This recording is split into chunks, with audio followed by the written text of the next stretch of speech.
And yes, ladies and gentlemen, Nico Carrillo, good to see you, man. How you doing? I'm okay, mate. Yeah, I'm okay. yeah, yeah. What have you been up to since I last saw you? It was a tough one against Nabil, but how have you recovered? How have you dealt with everything? You all right? Uh, my body's absolutely fine. Probably the least injured I've ever come out of a fight, but the my heart was broken. So two very different sides of the scale for me. Yeah. The cliche is that you learn more from your losses. Do you feel an element of that? 100%. Um, and then back to your first question I've asked, what have you been up to? Just obsessing over the next fight. That's literally all I've been up to. I can't really sit at peace right now. I need to I need to rewrite this wrong, and I won't be happy until I do it. What was the next part? What was the question you just asked me there?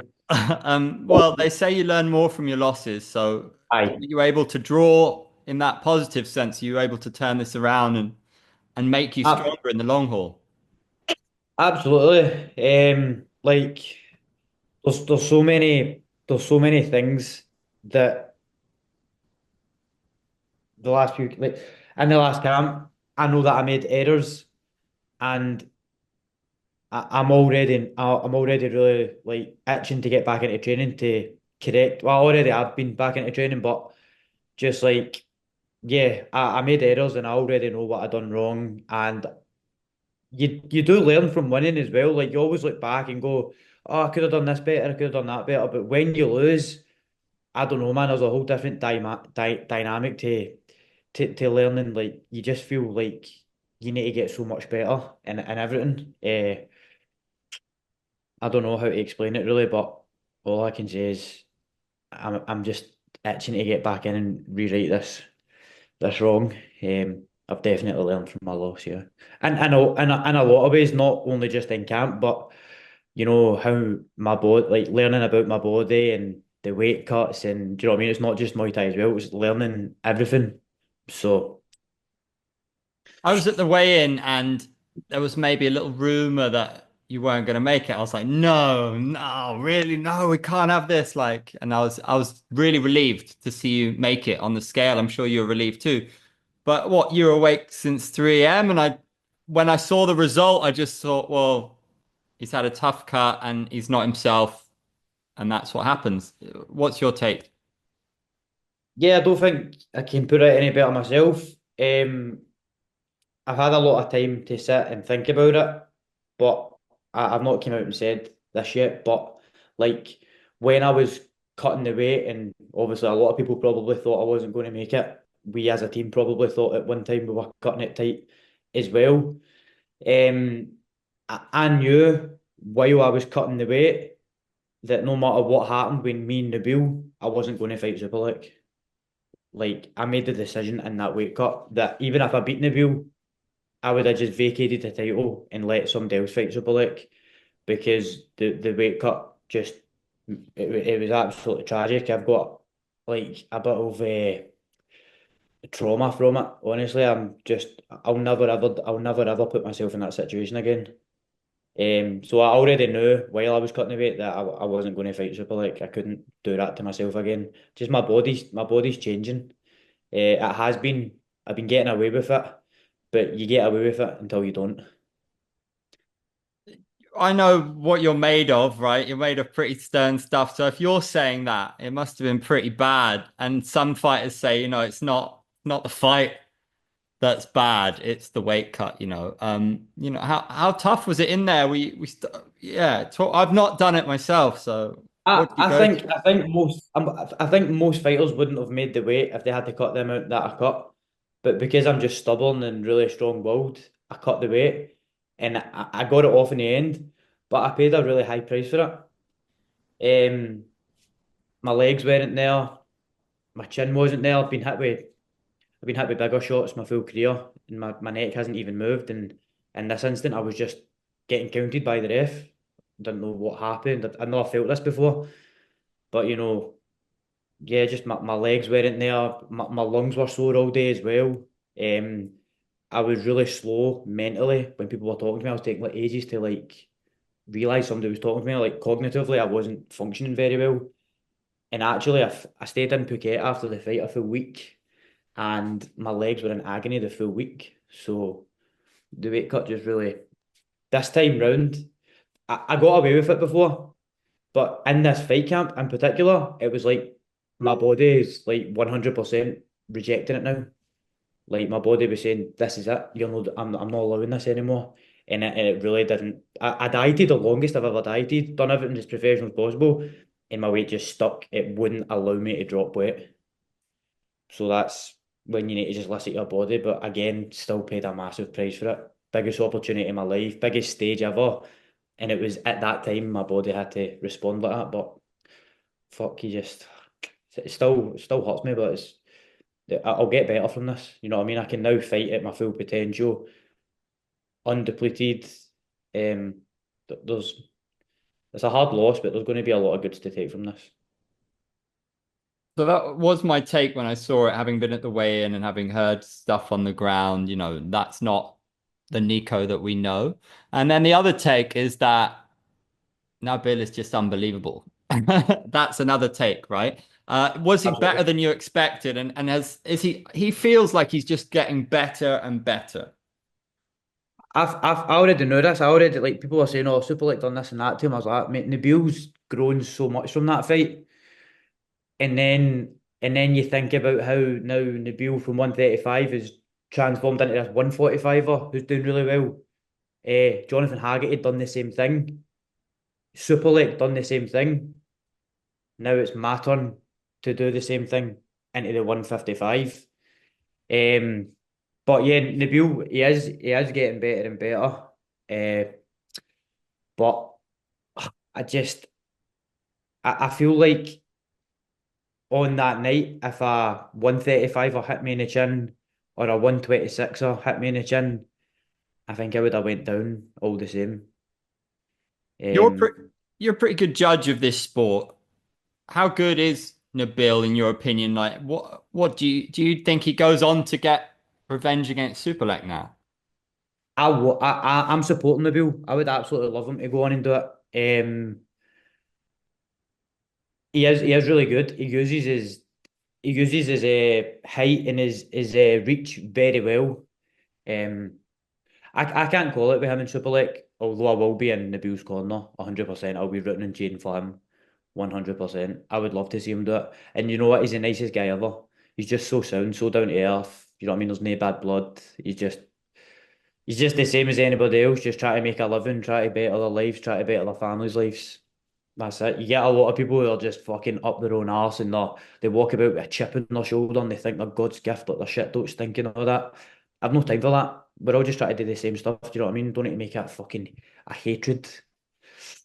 But Yeah, yeah, Nabil is a I have to say I agree. He's great to watch, and I saw him at the fight the other day.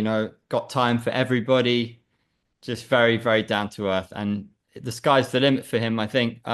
One thing in the post fight presser, I asked Chatri, and it's this topic that I bang on about because I feel like as a Brit living in Asia who's been covering one for 10 years, Carrillo Haggerty is a fight that has to happen, and now I feel like it probably won't happen.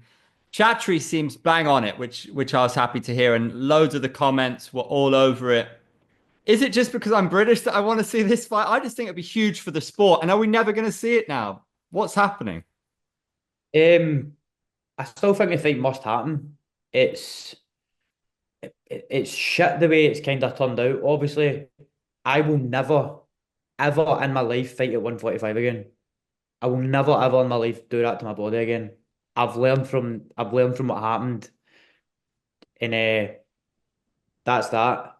However, for the last year and a half before that, I've been calling for a fight with Haggy when I was still happy about making that weight. So he could have had his chance in that window. The only way I fight Haggy now is if he comes up and we do a catch weight or something.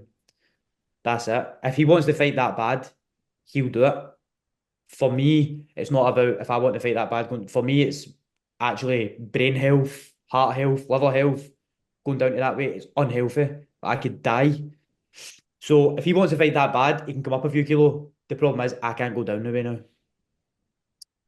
and I'm always open to the fight. Yeah, Okay. Well, there we have it. I think that clears it up at least for a lot of people. We could still see it, but Haggerty it would was have to always the come up. same, but it was all I always wanted it. There was never a time where I said no. I always said, send the contract, always. And I'm still like that. But now it's just a different kind of scenario where I won't cut the weight anymore. Who excites you at this weight class? All of them, like I said, City excites me just because I think his style would bring out the best in mine. Just like that Moy for Moore kind of, just he's got a beautiful style. Um, However, like he has been beat, so one man does it, another man can. Mate, honestly, just mate, I'm not even trying to throw names out or anything, mate. I'm just trying to get back in there. It doesn't really matter to me who it is. Like, I just want to rewrite this wrong and prove to everybody how good I am and how bad the last one went was through some stuff, and now watch me perform at my best, at the weight I'm meant to fight at. Is that one of the best things about this sport? The lows are pretty low, but you get to jump back on the horse, generally speaking, pretty quickly. And that's the best remedy, right? Yeah, well, it is. It's the lowest lows. It's fuck, man. Somebody could have died if I took it better than that loss. But it will be the makings of me. But yeah, well, sometimes you can get back in quick, sometimes not. I'm grateful that I can because honestly, I just feel like my life has stopped still. And all I do is think about Muay Thai. All I do is thinking of redemption. Nothing really else goes through my mind right now. I've got a wedding coming up, and I can't even concentrate on it because of just how this played out. Um, Obviously, my mindset got me to this place where I am today, but then there's also some cons of the mindset I have where now I can't switch off from this. It's this nightmare. I do live it every day, so until I get a win again, I'll continue to live it.